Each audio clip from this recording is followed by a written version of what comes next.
مرد وہ ہے جو باطن میں مقام لاہوت کا مالک ہو،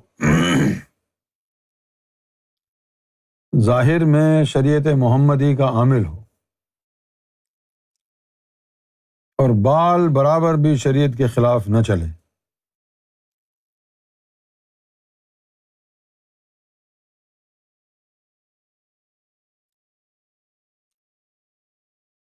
سلطان باہو کے اس قول کی میں کیسے تاویل پیش کر سکتا ہوں؟ سلطان صاحب جو ہے، سلطان صاحب ہیں، سلطان صاحب کے بعد میں جو ادھر ادھر ان کا گھرانہ ہے، ان کا جو یعنی ان کی جو نسل چلی آ رہی ہے، اس میں انہوں نے سلطان صاحب کی اقوال میں بہت رد و بدل کیا ہے۔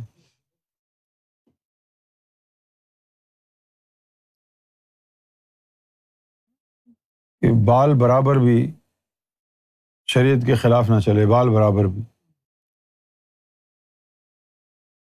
سلطان حق باہو کا ہی ایک شعر میں آپ کو سنا دیتا ہوں۔ شرع شریعت دے محل اچیرے، کیا کہا؟ شرع شریعت دے محل اچیرے، نیمی فقر دی موری ہو، عالم فاضل لنگن نہیں دیندے، جو لنگیا سو چوری ہو۔ یہ بھی انہوں نے کہا ہے کہ شرع اور شریعت کے محل وہ بڑے اونچے اونچے ہیں۔ اونچے اونچے سے مراد کیا ہے کہ شرع شریعت پر جو کاربند ہوتا ہے، دنیا ان کو فوراً بڑے بڑے مرتبوں پر بٹھا دیتی، یہ اتنی بڑی ہستی ہے، یہ اتنی بڑی۔ اور نیمی فقر دی موری ہو، اور جو فقر ہے وہ ایسا ہے جیسے وہ دیواروں کے نیچے چھوٹی سی ایک تنگ سی ایک موری سی بنی ہوئی ہے۔ اور پھر کہا عالم فاضل لنگڑ نہیں دیندے، وہ عالم اور فاضل جو ہے نا، یہ اللہ تک جانے نہیں دیتے، یہ ادھر ہی شریعت میں الجھا کے رکھتے ہیں، یہ داڑھی میں الجھا کے رکھتے ہیں، ختنہ میں الجھا کے رکھتے ہیں، حلوے میں، نکاح میں، طلاق میں، نوافل، سنت، وتر، ان سب میں آپ کو لگا کے رکھیں گے۔ پھر کہا کہ نیوی فقر دی موری ہو، جو فقر کی موری ہے وہ تو ان دیواروں کے نیچے ہے، جو لنگیا سو چوری ہو۔ تو ان کے نظروں میں آئے بغیر چپ کے جو فقر اختیار جس نے کر لیا وہ پہنچ جائے گا، جو ان کے سامنے آ گیا وہ پھر جانے نہیں دیں گے۔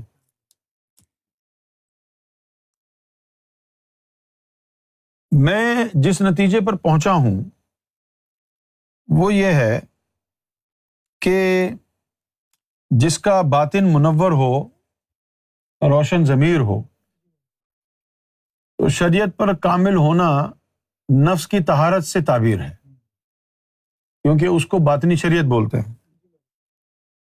اور وہی ضروری ہے سب سے زیادہ۔ اور جو وہ ظاہری شریعت ہے اس کو کہا بھی جاتا ہے یعنی شریعت ناقصہ، تو اس کے اندر کوئی اونچ نیچ ہو بھی جائے وہ خیر ہے نا، کتنے ولی ہیں جن کی داڑیاں نہیں تھیں، سلطان باہو کا قول اس کے اوپر رکھو نا تو پھر آدھے سے زیادہ ولی تو کافر ہو جائیں گے۔ بال برابر بھی شریعت کے خلاف نہ چلے، ادھر آ کے رہو نا پھر تمہیں پتہ چلے شریعت کے خلاف نہ چلے۔ سلطان باہو تو بیچارے اپنے کھیتوں میں بیٹھے رہتے تھے، باہر نکلو، شادی کرو، نوکری کرو، پھر یہ بھاشن دینا کہ شریعت کے بال برابر بھی شریعت کے خلاف نہ چلے۔ بھئی کھیت کھلیان میں بیٹھ کے کیا شریعت کی خلاف ورزی ہوگی؟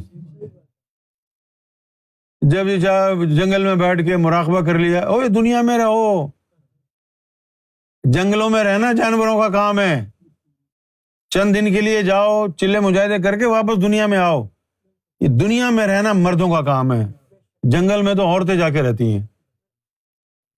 کون ہے جنگل میں جو تمہیں تنگ کرے گا؟ نہ بیوی، نہ بچے، نہ رشتہ دار، نہ کھانا پینا، نہ نوکری۔ وہاں پر پارسا بن کے جنگل میں رہنا کون سی بڑی کرامت ہے؟ ادھر آؤ نا ذرا، دنیا میں ادھر آؤ۔ جہاں بیوی بھی جوتا لے کے کھڑی ہو، اولاد بھی تانے دینے کے لیے کھڑے ہوں، رشتہ دار بھی اپنا اپنا حق مانگ رہے ہوں، یوں نوچ نوچ کے کھا رہے ہوں، تب پتہ چلے گا کتنا مرد ہے تو دنیا میں آگے دکھا۔ جنگلوں میں رہنا، کھیت کھلیان میں رہنا، یہ کون سی کرامت ہو گئی؟ کیوں بھی؟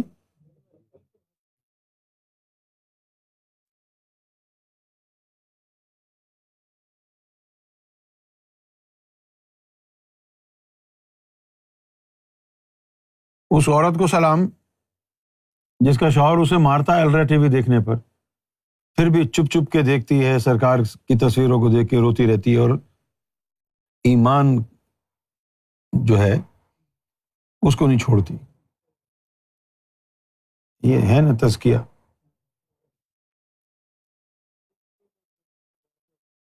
کیا ہوا؟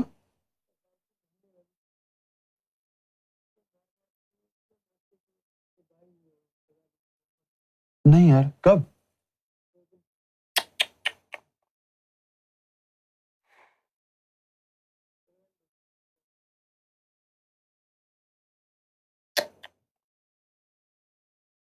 کل ہی پتہ چلا تمہیں؟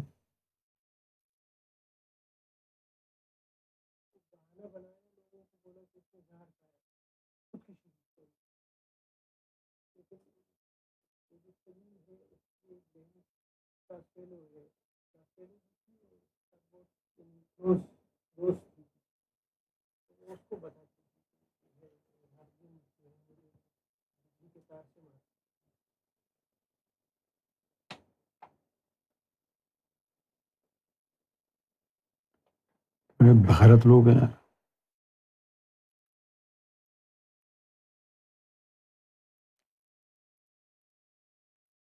اللہ تعالیٰ ان پر اپنا عذاب نازل کرے۔ اتنی بے دردی سے اپنی اولاد کو کوئی مارتا ہے صرف اس وجہ سے کہ وہ امام مہدی کو مانتی ہے؟ کافر ہو کیا؟ کافر ہی ہو گئے نا۔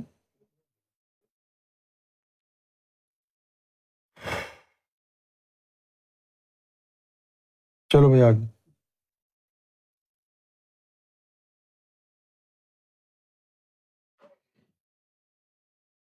شریعت کا نچوڑ جو ہے نا وہ نفس کی طہارت میں ہے۔ جب یہ اولیاء اکرام کہتے ہیں نا کہ طریقت کے ساتھ شریعت ضروری ہے، تو اس کا مطلب ہوتا ہے نفس کی طہارت۔ اب نفس کی طہارت اور اس کی مینٹیننس، اس کے لیے پھر آدمی کو زہد اختیار کرنا پڑتا ہے، گناہوں سے دور رہنا پڑتا ہے۔ لیکن نقطہ اصل یہ سمجھیں کہ نفس کو پاک صاف رکھنا وہ ہے شریعت پر عمل پیرا ہونا۔ اب نفس کو پاک صاف رکھنے کے لیے گناہوں کو چھوڑنا پڑے گا نا، جھوٹ سے باز آنا ہوگا نا، غیبتوں سے باز آنا ہوگا نا۔ ایک نقطہ دے دیا، باقی جیسے کہ مولا علی نے فرمایا کہ علم ایک نقطہ تھا، جاہلوں نے اسے پھیلا دیا۔ نقطہ یہی ہے کہ نفس کو پاک رکھنا۔ اب نفس کو پاک رکھنے کی کہانی بتا دی گئی ہے، صحیح ہے۔ اب آپ نے کوئی وہ کام نہیں کرنا جس سے نفس گندا ہو، اصل بات یہ ہے۔ اور باقی سب پتا ہو کہ بھئی یہ بھی نہ کرو، وہ بھی نہ کرو، اور یہ نہ پتا ہو کہ یہ سب کچھ اس لیے نہ کرو کہ نفس ناپاک نہ ہو، تو پھر کیا ہوگا؟ پھر باقی جو کچھ بھی کر رہے ہیں وہ سارا جو ہے یعنی ایک رسم کے طور پر کریں گے، اس سے فائدہ نہیں ہوگا۔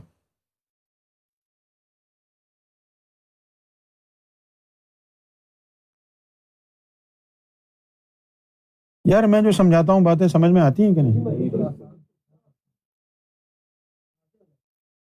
ہاں، تو شریعت سے مینلی مراد کیا ہے؟ جو کہتے ہیں نا طریقت کے ساتھ شریعت ہے، وہ طریقت کے ساتھ شریعت یہ ہے نفس کو پاک صاف رکھنا۔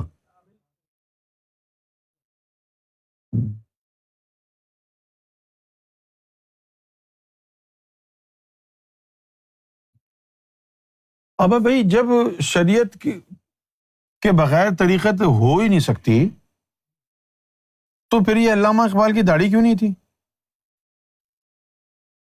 سہیلی سرکار ان کی بھی داڑھی نہیں تھی، تو یہ خلاف شریعت ہو گئی نا بات۔ تو معلوم ہوا کہ یہ وہ شریعت نہیں ہے جو طریقت کے لیے ہونا ضروری ہے۔ طریقت کے لیے جو شریعت ضروری ہے وہ باطنی شریعت ہے، نفس کی طہارت۔ صحیح ہے نا؟ اب جب نفس کی طہارت ہے تو بس وہ اللہ کی طرف سے جو پابندی ہے وہ پوری ہو گئی ہے، شرط پوری ہو گئی ہے۔ ظاہری شریعت، اب یہاں پر سن لو، ولایت کے لیے تو باطنی شریعت اللہ کے لیے قابل قبول اور کافی ہے۔ ظاہری شریعت میں بھی کامل ہونا ان کے لیے ہے جن کی شریعت پر ڈیوٹی ہوتی ہے، جن کی شریعت پر ڈیوٹی ہوتی ہے۔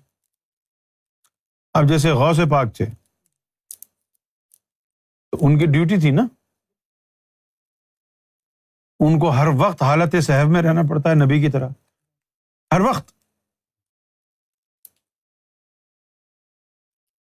نبی کے اوپر بھی یہ پابندی ہے، وہ جو ہے حالت جذب میں نہیں جا سکتا۔ حالت جذب کیا ہوتی ہے؟ میں اپنی کراچی کی زبان میں بولتا ہوں کہ وہ جو روحانی طور پر ٹون ہو جاتا ہے نا آدمی، اللہ کی یاد میں بیٹھے ہوئے، یہ ہے حالت جذب۔ تو حالت صحب کیا ہے کہ بالکل ہوشیار، چاق و چوبند۔ تو جس طرح نبی کو حالت صحب میں رہنا پڑتا ہے، حالت جذب نہیں ہوتی اس کے اوپر۔ اچھا، اس کا یہ بھی مطلب نہیں ہے کہ بھئی وہ حالت جذب ہوگی نہیں نبی کے اوپر۔ جب وہ اپنے گھر میں اکیلا بیٹھا ہوگا تو حالت جذب بھی ہو جاتی ہے اس پہ، پبلک کے سامنے حالت صحب میں رہنا پڑتا ہے۔ اسی طرح جن لوگوں کی ڈیوٹی ہوتی ہے، ابھی غوث الزماں کی ڈیوٹی تو شریعت والی ڈیوٹی ہے نا، شریعت والی ڈیوٹی ہے نا غوث الزماں کی۔ تو اب یہ الگ بات ہے کہ اتنے چھوٹے سے مرتبے کے اوپر غوث پاک کو بٹھایا، اور اتنی بڑی ذات۔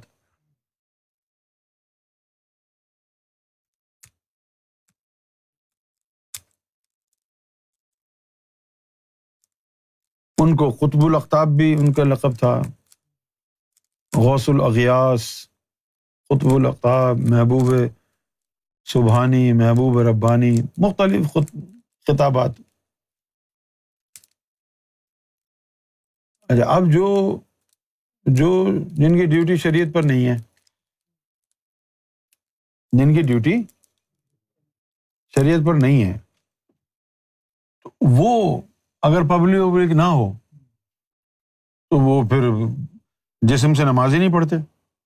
وہ کہتے ہیں جی اب کوئی ہے ہی نہیں سامنے، تو اب جسم سے پڑھنے کی کیا ضرورت ہے؟ جب میری روحیں بیت المعمور میں پہنچ گئی ہیں، آنکھیں بند کر کے وہ ادھر پہنچ جاتا ہے، وہ ادھر جا کے نماز پڑھتا ہے۔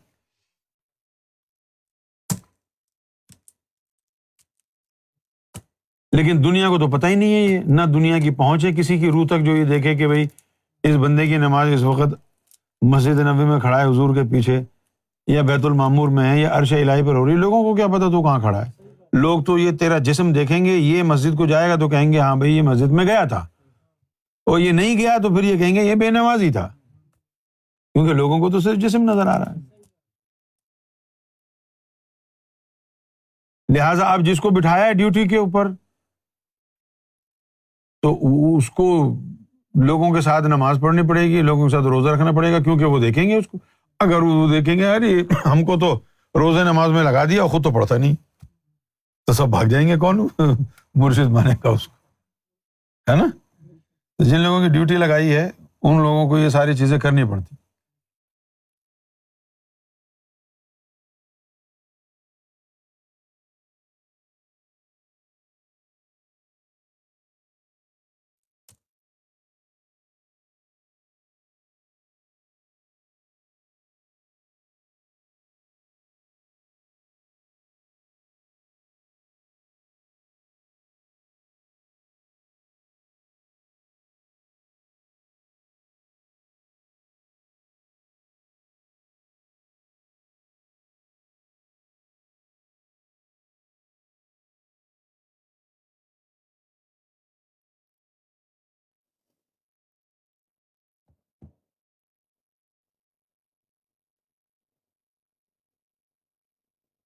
بول دیا تھا،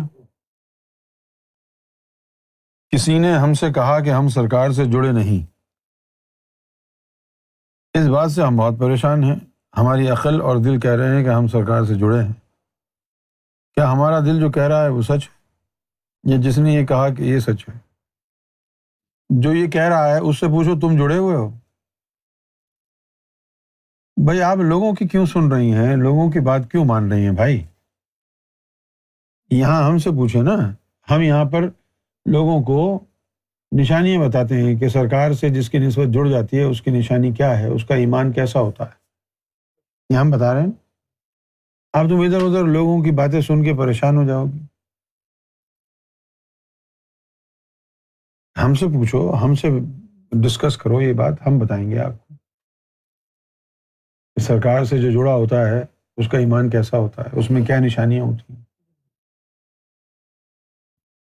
لیکن اگر آپ نے لوگوں سے ہی سن سن کے کہانیاں پریشان ہونا ہے تو بھائی اب کیا کہہ سکتے ہیں؟ اللہ تعالیٰ آپ کو مزید پریشان ہونے کی توفیق عطا فرمائے۔ مجھے بڑا دکھ ہوتا ہے اس بات سے کہ جی فلاں نے یہ کہا، ابھی تو فلاں کی گارنٹی کیا ہے، اس کی اتھارٹی کیا ہے؟ آپ فلاں کی باتیں کیوں سن رہے ہو؟ ہم سے پوچھو نا یار۔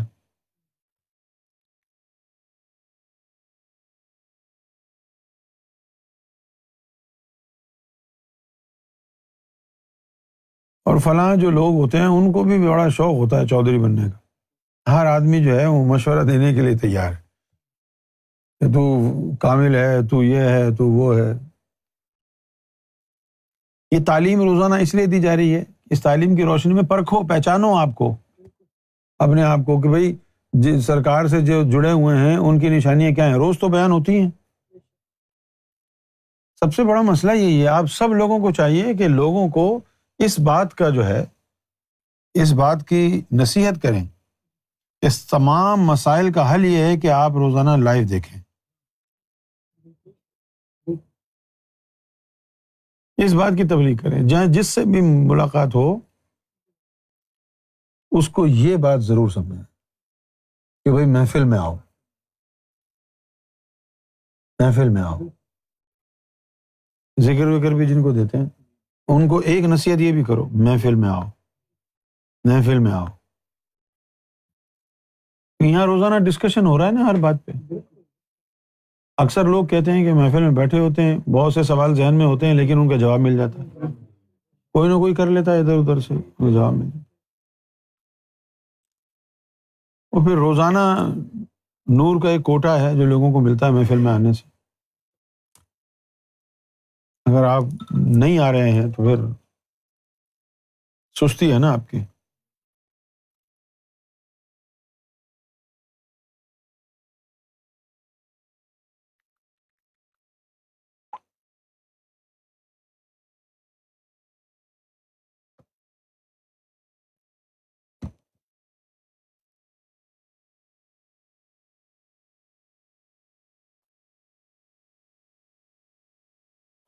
اخلاق اس کو کہہ دو کہ چلیے۔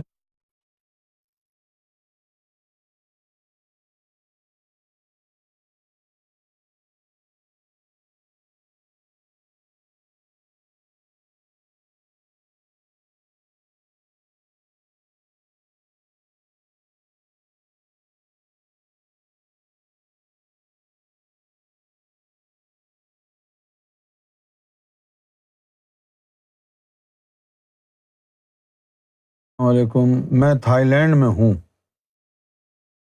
آپ کے لیکچرز اکثر سنتا ہوں۔ میرا ایک بے وقوفانہ قسم کا سوال ہے، اس کا جواب دیں۔ میں دوبارہ زندہ ہونا نہیں چاہتا، مجھے جنت جانے کا شوق بالکل بھی نہیں ہے، کیونکہ جو حوروں اور شراب کا پروگرام ہے وہ یہاں دبا کے مل رہا ہے۔ 2 بوتلیں ابھی بھی ٹیبل کے نیچے پڑی ہیں، اور نہ ہی میرا دوزخ جانے کا کوئی ارادہ ہے، کیونکہ شباب اور شراب کے علاوہ کوئی گناہ نہیں میرے کھاتے میں، اور نہ ہی میں اللہ والا بننا چاہتا ہوں۔ جیسے ہوں بس اسی طرح ٹھیک ہوں۔ کیا ایسا ممکن ہے؟ بھئی آپ جیسے ہیں ویسے ہی رہیں گے انشاءاللہ۔ جب آپ کچھ کرنا ہی نہیں چاہتے تو جیسے ہیں ویسے ہی رہیں گے نا۔ میرا نام اپنے پروگرام میں آن لائن نہ لیں۔ نہیں، میں نے آپ کا نام نہیں لیا۔ میں سیاسی بندہ ہوں، کیا پتہ پھر الیکشن کے لیے پاکستان جانا پڑے۔ چلیں،